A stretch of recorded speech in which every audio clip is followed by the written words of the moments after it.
Your Excellency Prime Minister Bainimarama, Heads of State and Government, Excellencies, ladies and gentlemen, Bula Vinaka, may I take this opportunity to express my sincere thanks and appreciation to His Excellency Prime Minister Bainimarama and the people of Fiji for the warm welcome and exceptional hospitality extended to me and my delegation.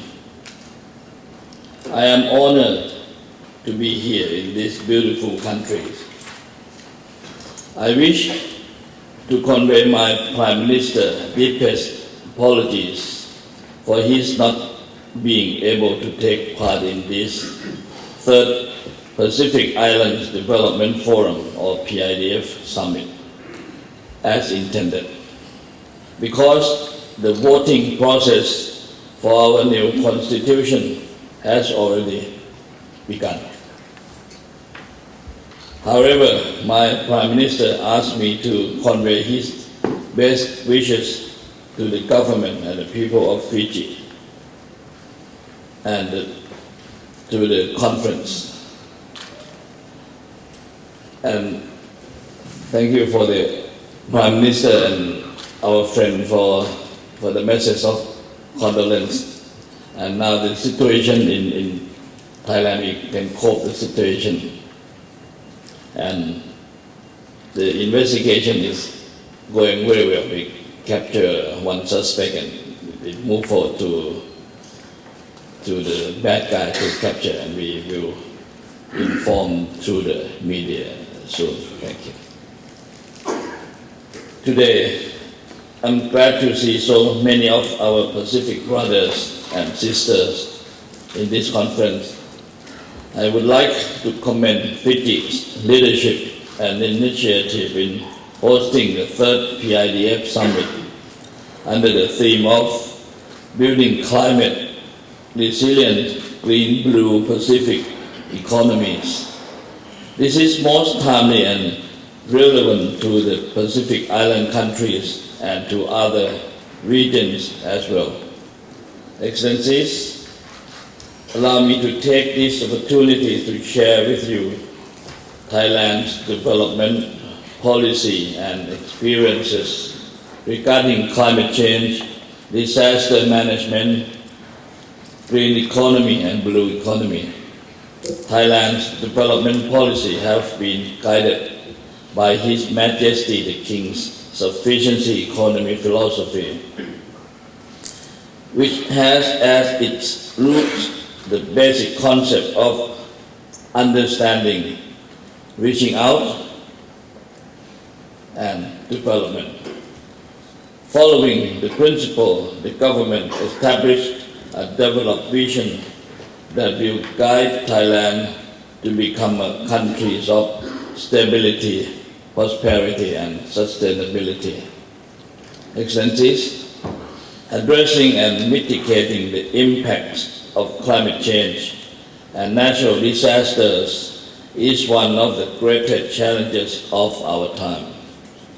Thailand and small island developing states can work together to mitigate the impact of those two issues while at the same time sustain economic growth and development.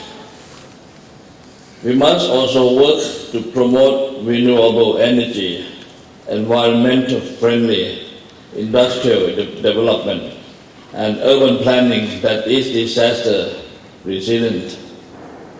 Thailand is strongly committed to the United Nations Framework Convention on Climate Change and Kyoto Protocol.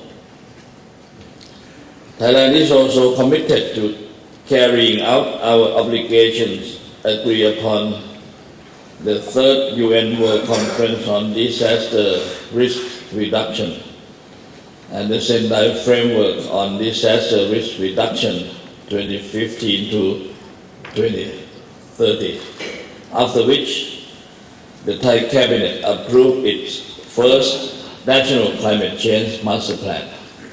that will enable us to cooperate closely with the international community.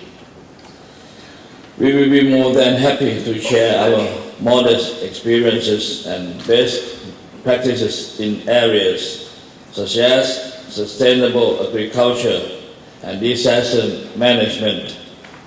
Furthermore, Thailand has also been working to put in place an early warning system for disasters such as earthquakes and tsunamis in the region. In this connection, I recognize Fiji's theme, climate change, communities, adapting from rich to the leaf, which encourage all Fijians to have the responsibility in preparing for invisible impacts of climate change. Excellencies, Thailand considers green economy as an important tool to achieving sustainable development. First, the government has set a target of alternative energy use at 25% of the country's energy consumption by 2021. The government is also working closely with our private sector on green economy. Among the many public-private partnership projects, the Green Industrial Project, developed in 2009, aims to promote business models that are eco-friendly and socially responsible. Thailand also implements the International Clean Development Mechanism that allows us to actively participate in the carbon credit market. Thailand hopes that the clean development mechanism will make us part of the global low carbon community in the future. At the regional level, Thailand is implementing the 2014 APEC Economic Leaders Declaration to promote green, low carbon and energy efficient development. Thailand has initiated two pioneer projects. The first is the Samui Island Low Carbon Model Town Project. The project aims to cut CO2 emissions as well as reduce and reuse both solid waste and wastewater for non-sanitary purposes. The second is the Chiang Mai World Green City.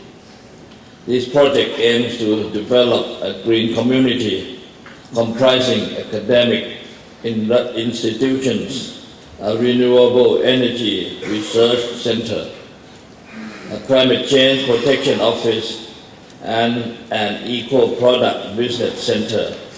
Excellencies, on the issue of the Sustainable Development Goals, Thailand fully supports small island developing states in highlighting the importance of goal number 14, which aims to conserve and sustainably use the oceans, seas, and marine resources for sustainable development.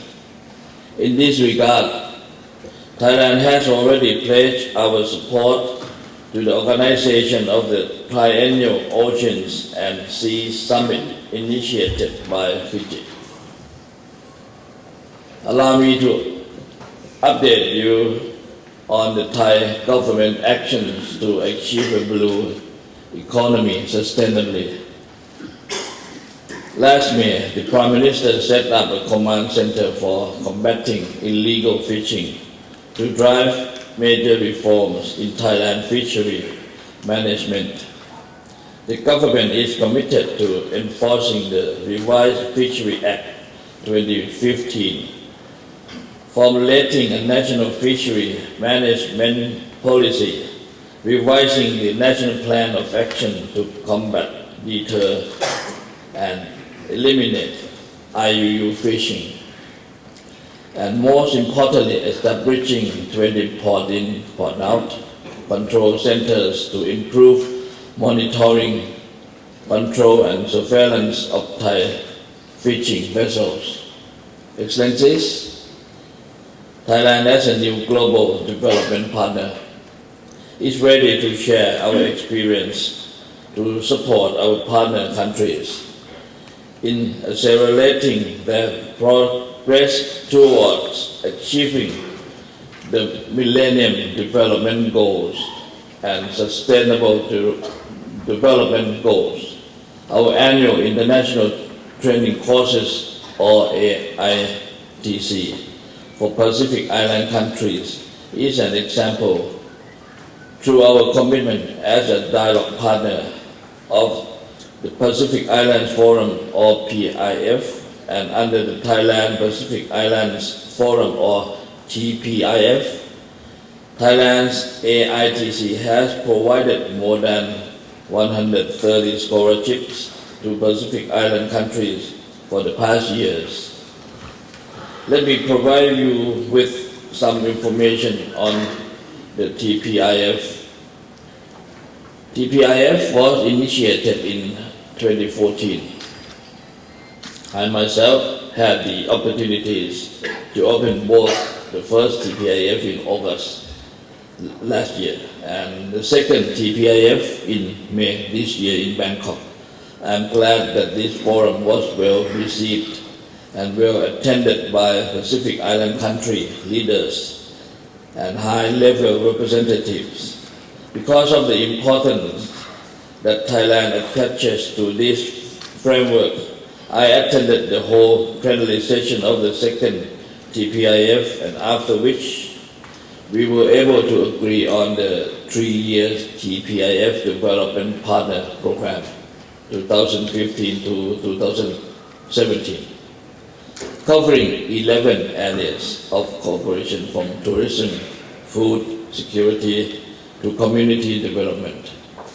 Moreover, the Thailand International Cooperation Agency, or TICA, has recently formulated a plan of action for the countries in the Pacific region. TICA could offer additional assistance, including assistance in designing development projects, short-term training courses, and study visits, or offer the services of Thai experts and Thai development volunteers to Pacific Island countries. For example, the Thailand-Fiji Plan of Action is formulated in accordance with the Green Growth Framework for Fiji, announced in 2014.